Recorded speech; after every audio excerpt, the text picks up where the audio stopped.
भाई एग्जाम्पल यहाँ पर 2.2 है पीकेनाक की। This is about the regenerative steam cycle. भाई इतना गंदे तरीके से सॉल्व किया हुआ इन लोगों ने एग्जाम्पल में कि बंदे की शादी हो जाए, बच्चे हो जाए, बूढ़ा हो जाए, उसको समझ नहीं आने वाला है क्या हुआ हुआ है यहाँ पे। इतना गंदा सॉल्व हुआ हुआ है यार ये। तो यहाँ पर ये होममेड नोट्स आए हैं, ये बनाए हैं होममेड नोट्स। ये पूरा सवाल 1 पेज 2 पेज और सुकून से 2.5 पेज के अंदर सॉल्व हुआ हुआ है। ठीक है, सबसे पहले सवाल समझेंगे, फिर उसकी डायग्राम समझेंगे, फिर सवाल को सॉल्व करेंगे। सवाल समझने कौन सी वाली पीडीएफ है? ये वाली पीडीएफ है। तो सवाल सबसे पहले समझते हैं भाई हो क्या रहा है यहाँ पे। एक स्टीम पावर प्लांट है with inlet steam to high pressure turbine at 90 bar and मतलब P1 T1 दिया हुआ है एंड कंडेंसेशन एट 40 मतलब जो कंडेंसर है उसका टेम्परेचर गिवन है। सही है, कंडेंसर का टेम्परेचर कितना है 40। Produces 500 megawatt. आपको डब्ल्यू नेट गिवन है 500 मेगावाट। डब्ल्यू नेट बराबर होता है W turbine minus W pump. It has one stage of reheat optimally placed which optimally placed बहुत इंपॉर्टेंट है ये लफ्ज़, which raises the steam temperature back to 500। इसका मतलब है कि रीहीटर लगा हुआ है। सही है, एक टरबाइन के साथ हाई प्रेशर के साथ लो प्रेशर टरबाइन भी है, वापस रीहीट हो रहा है, वापस उसी टेम्परेचर पर रीहीट हो रहा है। One closed feed water heater with drains cascade backward to the condenser. इसका मतलब यह कि एक क्लोज फीड वाटर हीटर लगा है जो कि कैस्केड बैक हो रहा है। देखो हमेशा याद रखना कि क्लोज फीड वाटर हीटर के अंदर पाइपिंग लगी हुई होती है। ठीक है, ऊपर से स्टीम आती है, पाइप के पानी को गर्म करेगी और नीचे बैठ जाएगी। अब उसको बैठी हुई स्टीम के लिए हमें क्या चाहिए होता है? क्लोज फीड वाटर हीटर के लिए हमें पंप की ज़रूरत होती। ओपन फीड में ये होता है कि बहुत ज़्यादा अमाउंट में पानी आके बैठ जाता है, तो उसको मूव करने के लिए हमें पंप चाहिए होता है, क्योंकि फिजिकल मिक्सिंग होती है ओपन फीड वाटर हीटर में, तो हम लाजमी पंप लगाते हैं ओपन फीड के साथ। लेकिन क्लोज फीड क्योंकि थ्रू पाइपलाइन जा रहा होता है, जो पंप में से पाइप जाता है वो डायरेक्ट बॉयलर में कनेक्ट होती है, बस बीच में हम क्या करते हैं क्लोज फीड लगा देते हैं पानी गर्म करने के लिए। अब क्या होता है कि क्लोज फीड जो है वहाँ पर पानी जमा होता है नीचे। एक मिनट में थोड़ा सा बोर्ड साफ कर लूँ यहाँ पर। क्लोज फीड में क्या होता है, ये क्लोज फीड है, ऊपर से स्टीम आई, यहाँ से पानी जा रहा है डायरेक्ट बॉयलर, ये पंप लगा हुआ है, यहाँ पर थोड़ा पानी जमा हो जाएगा। अब दो चीज़ें हो सकती हैं इसमें। सही है, close feed most of the time close feed backward जाता है क्लोज फीड से पानी। तो दो चीज़ें हैं, या तो ये ऑटोमेटिकली ग्रेविटी के थ्रू चला जाए कंडेंसर के अंदर या पीछे ओपन फीड के अंदर, इसको हम कहते हैं कैस्केड बैकवर्ड्स, कि ग्रेविटी के फ्लो के थ्रू तमीज़ से खुद ही चला जाए, कोई ज़रूरत नहीं पड़े। लेकिन अगर इसमें प्रेशर डिफरेंस आए, इसका मतलब यह कि अगर इसकी हाइट इतनी ज़्यादा नीचे हो, कंडेंसर से इसको ऊपर लेकर जाना है, तो हम यहाँ पर क्या करते हैं थ्रॉटलिंग डिवाइस लगा देते हैं, क्योंकि जाहिर है अगर ये नीचे है और कंडेंसर ऊपर है तो ग्रेविटी के यू फ्लो कर ही नहीं सकता पानी, तो अब हम थ्रॉटलिंग डिवाइस लगा देते हैं इसी कंडेंसर के नीचे, जिसकी वजह से क्या है प्रेशर डिफरेंस होता है और ये ड्रेन वाला पानी सारा कंडेंसर में चले जाता है कंडेंसेट। तो ये कैस्केड बैक पड़े। अगर यहाँ लिखा होता थ्रॉटल्ड बैक, तो आप यहाँ पे ओपन फीड के नीचे एक थ्रॉटल लगा लेते हैं। ठीक है, to the consider reveal blade steam at the reheat pressure. ये बहुत इंपॉर्टेंट है कि जो आपने स्टीम को ब्लीड किया है वो कहाँ से किया है, रीहीट प्रेशर से। इसका मतलब ये है कि हाई प्रेशर टरबाइन से जब स्टीम एक्सपेंड हो चुकी है, उसके बाद जब वो रीहीट होने के लिए जा रही थी तब आपने ब्लीड किया, टरबाइन में से ब्लीड नहीं करना। ये बहुत इंपॉर्टेंट है। At the remaining steam is reheated, इसका मतलब जो बाकी स्टीम बच गई वो रीहीट होने चले गई है कहाँ पर, लो प्रेशर टरबाइन में। High pressure and low pressure turbine isotopic है। अबे यार ये लंबी कर दी, आइसोटोपिक है, तो इसका मतलब इनकी एक्चुअल आइसोटोपिक वाली लंबी होगी थोड़ी सी। और the isotopic efficiency of the pump, ये लो भाई पंप की भी गिवन है, कर लो क्या करोगे। तीन तीन आइसोटोपिक यहाँ पे फंक्शंस बनेंगे आपके पास। Calculate the mass flow rate of the steam turbine at inlet, और साइकिल की एफिशिएंसी और साइकिल वर्क रेशो। ठीक है भाई, टीटीडी दिया हुआ है आपको, टेम्परेचर ट्रांसफ़र करके कुछ होता है। ये टीटीडी हमेशा क्लोज फीड वाटर में, क्लोज फीड वाटर में क्या होता है, ऊपर से स्टीम आती है, इस पाइपलाइन में पानी जाता है, ये स्टीम इसको ट्रांसफ़र करती है और नीचे ड्रेन बन जाती है, कंडेंसेट बन जाती है। तो टीटीडी वो वैल्यू है हमारे यहाँ पे, जैसे 1.6 है, ये वो रेशो होता है, ये वो वैल्यू होती है जो हमें बताती है कि कितना हीट ट्रांसफ़र हुआ है हमारा। ये वैल्यू जितनी ज़्यादा कम होती है उतना अच्छा हीट ट्रांसफ़र होता है। ठीक है, ये बताती है कि हमारा जो ड्रेन नीचे पड़ा हुआ है और जो पानी यहाँ से जा रहा है, इसका टेम्परेचर डिफरेंस कितना आया है। इस तरह का ही कुछ होता है। तो ये क्लोज फीड वाटर हीटर में ही होता है, जितना टीटीडी हमारा कम होगा उतना हमारा बेहतर हमारी एफिशिएंसी आएगी, उतना बेहतर पानी गर्म होगा हमारा जितना टीटीडी कम होगा। इसका मतलब ये कि इन दोनों का बहुत बेस्ट आपका हीट ट्रांसफ़र हो जाएगा। तो आप करोगे क्या, बस इस फैक्टर को ऐड कर दोगे एंड पे। मैं बता दूं क्या करोगे इसका, यहाँ से कुछ नहीं समझ आने वाला, आ सकता है ज़्यादा टाइम लगाओ तो ये आपका सवाल ख़त्म हो गया। अच्छा, एक चीज़ हमेशा गौर गौर रखना कि जब आपसे सवाल में बॉयलर की कैपेसिटी मांगी हुई हो तो आपसे टोटल मास मांगा हुआ होता है। यहाँ अगर आपसे मांगा हुआ कि टोटल मास कितना हो सकता है, कितना पॉसिबल है, तो आप हमेशा जो सॉल्व करोगे वो एम टोटल से करोगे। सही है, एम टोटल जा रहा है और जब आपने ब्लीड किया तो m1 ब्लीड करोगे तो आगे कितना जाएगा, m टोटल माइनस m1। लेकिन क्योंकि यहाँ पर हमें पता है कि हमारा मास कितना है, 1 है, टोटल मास हमारा 1 है कि भाई इतना मास है। इन लोगों ने पूछा कि टरबाइन में टोटल मास में से टरबाइन में कितना जाएगा, तो हम लोग यहाँ पे कंसिडर कर रहे हैं कि टोटल मास हमारा 1 है, मतलब 1 मास आ रहा है यहाँ से, हमने m1 को ब्लीड कर लिया तो यहाँ कितना रह गया, 1 माइनस m1। मैं सिर्फ ये बता रहा हूँ कुछ सवालों में हमने क्या किया, यहाँ पर mt लिया हुआ है, इसको 1 नहीं लिया। 1 कब नहीं लेंगे, जब बॉयलर की कैपेसिटी मांगी हुई होगी कि बॉयलर कि ये चीज़ ये वैल्यू कितनी हो सकती है। अब इन लोगों ने बोला कि भाई इतना है मास आ रहा है आपका, उसमें से टरबाइन में कितना जा रहा है। ठीक है, तो इसलिए अब आपके ये जो डायग्राम है ये देख लो। ओ भाई साहब, क्या डायग्राम है भाई, आसान डायग्राम है भाई। देखो, एक बॉयलर लगा हुआ है, ठीक है, सीधा सीधा बॉयलर में से जा रहा है हाई प्रेशर टरबाइन में, हाई प्रेशर टरबाइन के बाद जा रहा है तमीज़ से बॉयलर में वापस रीहीट के बाद कंडेंसर के बाद पंप के बाद सीधा जा रहा है बॉयलर में। बीच में हमने एक ओपन फीड लगा दिया है पानी गर्म करने के लिए, और इसको हम ब्लीड कहाँ से करेंगे, इसको हम ब्लीड करेंगे यहाँ से हाई प्रेशर के बाद। बहुत सिंपल डायग्राम है। यहाँ पे स्टीम ट्रैप लगाए, स्टीम ट्रैप का आपकी मैथमेटिकली सॉल्विंग में कोई फ़र्क नहीं पड़ेगा। स्टीम ट्रैप सिर्फ इसलिए लगाते हैं कि यार ताकि यहाँ पे जो कंडेंसेट है ना, हमें सिर्फ ये कंडेंसेट को भेजना होता है कंडेंसर के अंदर पीछे।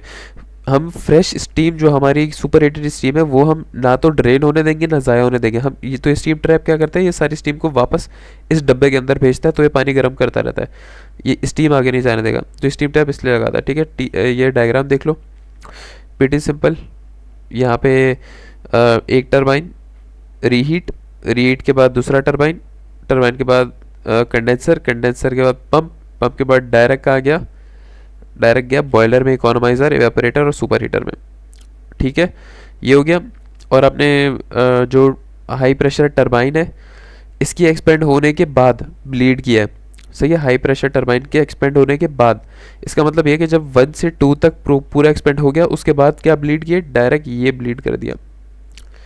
यहाँ पर आपका 0.7 आएगा। ठीक है, ये आपका 0.7 आ गया कि ब्लीड करने के बाद आपका जो कंडेंसेट, देखो सेम कंडेंसर वाला काम करेगा ये चीज़ भाई, ये स्टीम को कंडेंसेट बना रहा है ना, कंडेंसर भी तो ये करता है, तो सेम काम क्या किया, स्ट्रेट लाइन कंडेंसर की तरह ले गए आप यहाँ पर। ओके ओके हो गया। अब एक चीज़ मेरी गौर से देखो, कंडेंसर वाला पॉइंट कहाँ लाया करता है, हमेशा सैचुरेटेड लिक्विड पे लाया करता है या नहीं करता, लाया करता है। लेकिन क्या होगा कि जो आपका क्लोज फीड वाटर हीटर से कंडेंसेट निकलेगा वो भी यहीं पर कंडेंसर की तरह इस पॉइंट पर आएगा 0.7। अब क्या होगा, अब क्योंकि हमारी जो TDD वैल्यू है, ये वाली TDD वैल्यू 1.6 जो है, ये डिग्री का चेंज आएगा। तो जब यहाँ से 2 से 7 तक पहुँचेगा यहाँ तक, तो आपका क्या हो गया, यहाँ पर क्लोज फीड वाटर हीटर ने इसको कंडेंसेट तो बना दिया, सैचुरेटेड लिक्विड तो बना दिया, लेकिन क्योंकि TTD की वजह से इसका टेम्परेचर राइज होगा और ये यहाँ इतना राइज हो जाएगा 0.9 तक।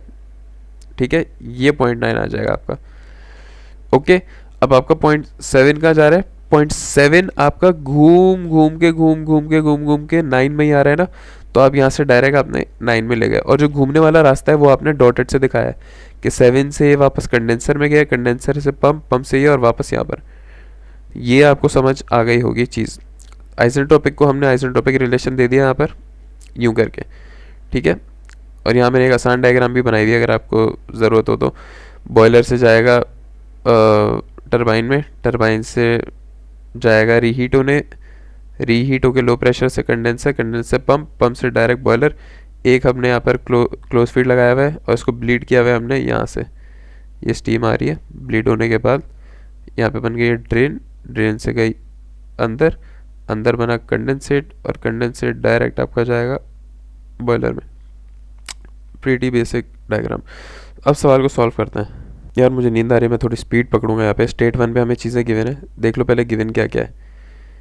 देखो P6 P9 P1 बराबर क्यों होगा, बॉयलर का इनलेट और आउटलेट सेम होता है तो P1 बराबर होगा P9 के। और क्योंकि ये पाइपलाइन क्लोज है, याद रखना क्लोज फीड वाटर हीटर का इनलेट आउटलेट का प्रेशर सेम होता है।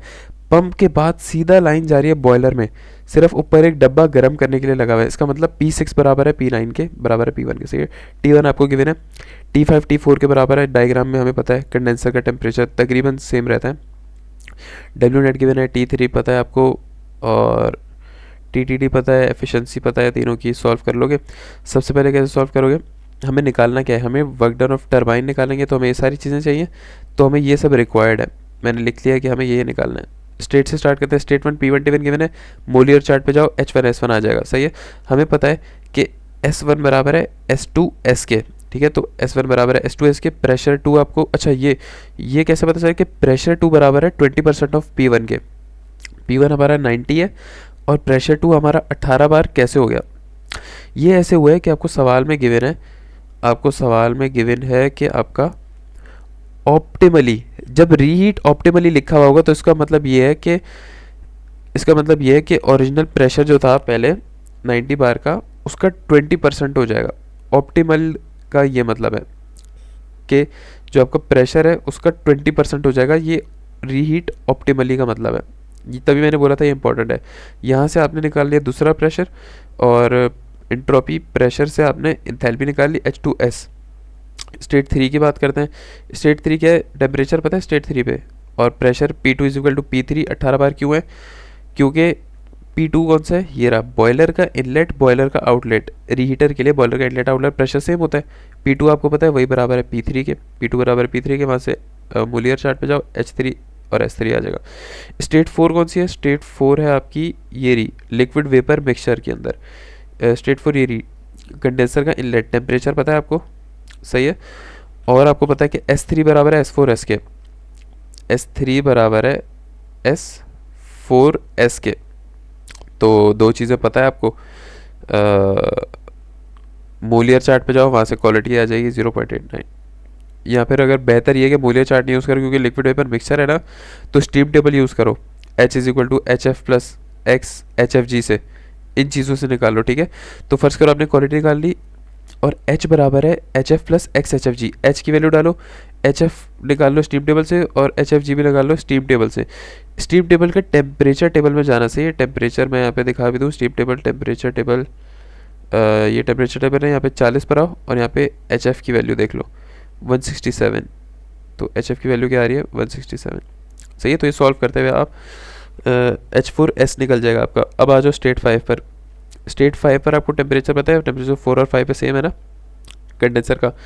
तो सीधा सीधा आपको पता है कि जब सेचुरेटेड लिक्विड पर लाया करता है तो क्या होता है, H is equal to HF at, pressure होगा तो प्रेशर, टेम्परेचर होगा तो टेम्परेचर। हमें टेम्परेचर गिवन है, टेम्परेचर टेबल जाओ स्टीम टेबल में, वहाँ यहाँ पर HF की वैल्यू निकाल लो 40 डिग्री पर। 167 हमने अभी अभी ऊपर निकाली है, ये आ गई। और इसी तरह VF भी निकाल लो। ओ हाँ, VF is equal to V5, volume आ जाएगा, स्पेसिफिक वॉल्यूम। और इसी तरह वहीं पर प्रेशर भी आता है, मैं आपको दिखाता हूँ। T इज इक्वल टू 40 पर, ये T इज इक्वल टू 40 पर ये आपका प्रेशर आ गया, ये आपका प्रेशर आ गया, ये आपका VF आ गया। ये चीज़ें निकाल लो आप। ठीक है।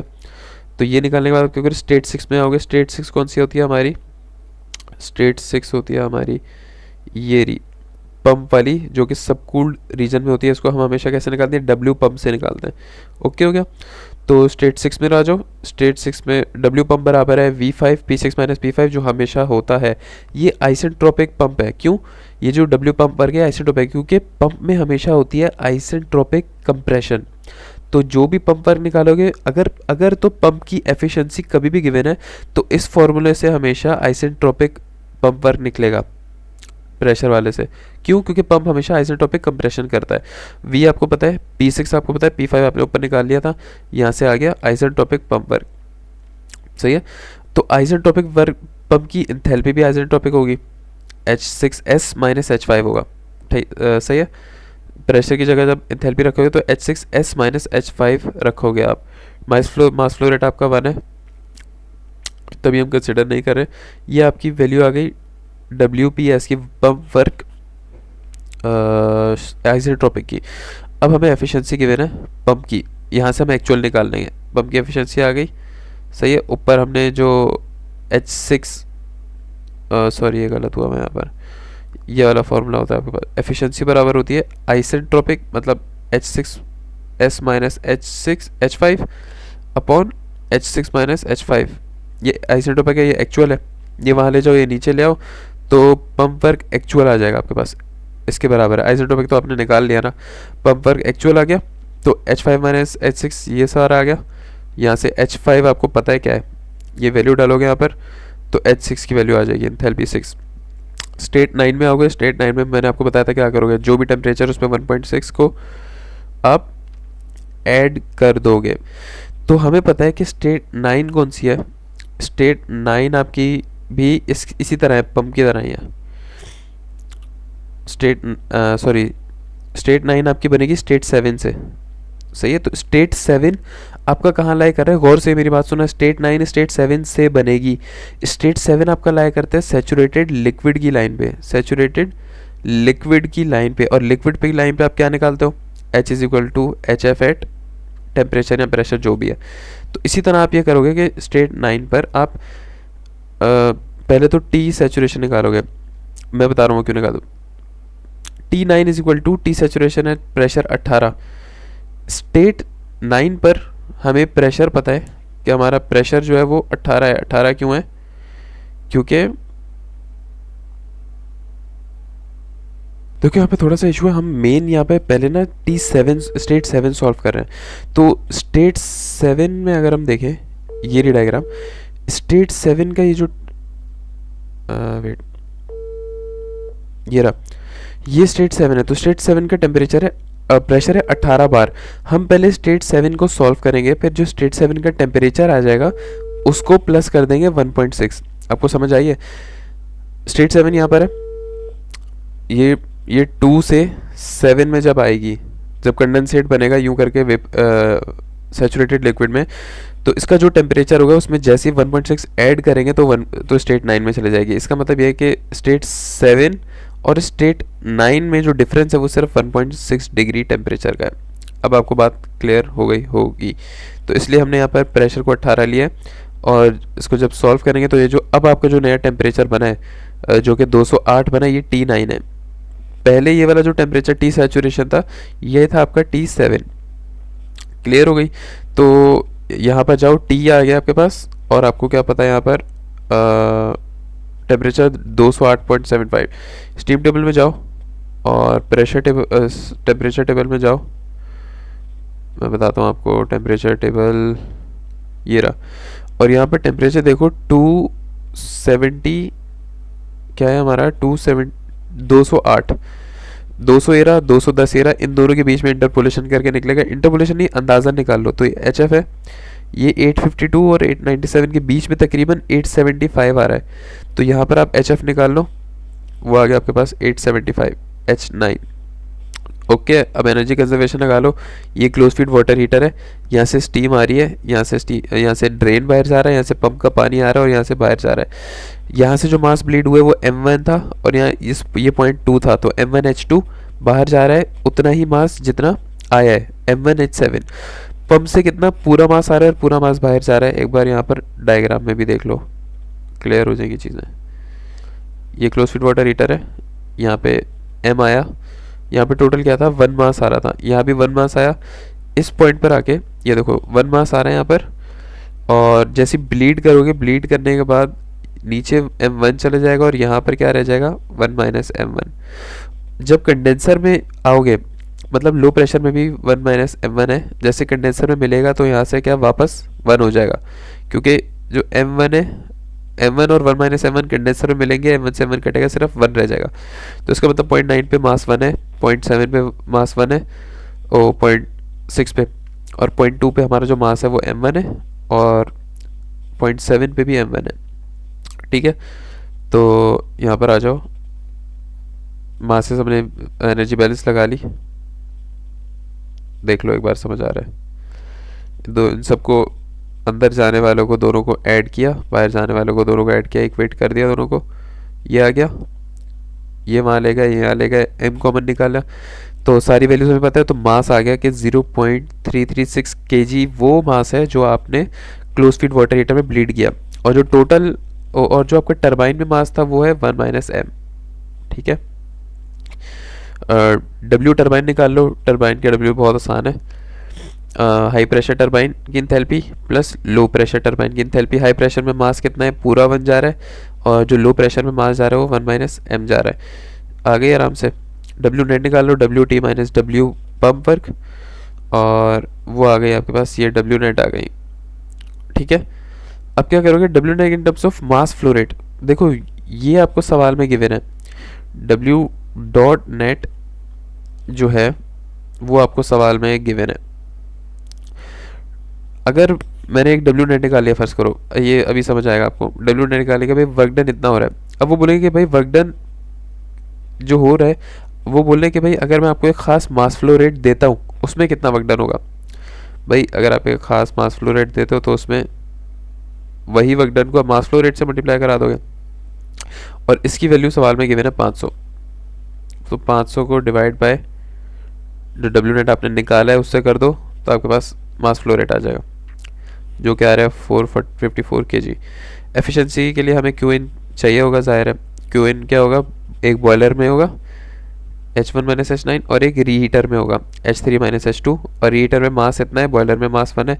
क्यू इन आ गया, एफिशिएंसी बराबर होती है W net upon Q in. यहाँ पे फ्लो वाला क्यों नहीं लिया, क्योंकि एफिशिएंसी में सादा डब्ल्यू नेट लेते हैं। यहाँ से आपके पास एफिशिएंसी आ गई। वर्क रेशो निकालने का बोला है, वर्क रेशो कहते हैं W net upon W T, रट्टा मार लो, टरबाइन का वर्क, इन दोनों डिवाइड करो, वर्क रेशो आ जाएगा, सवाल ख़त्म हो गया आपका। ठीक है।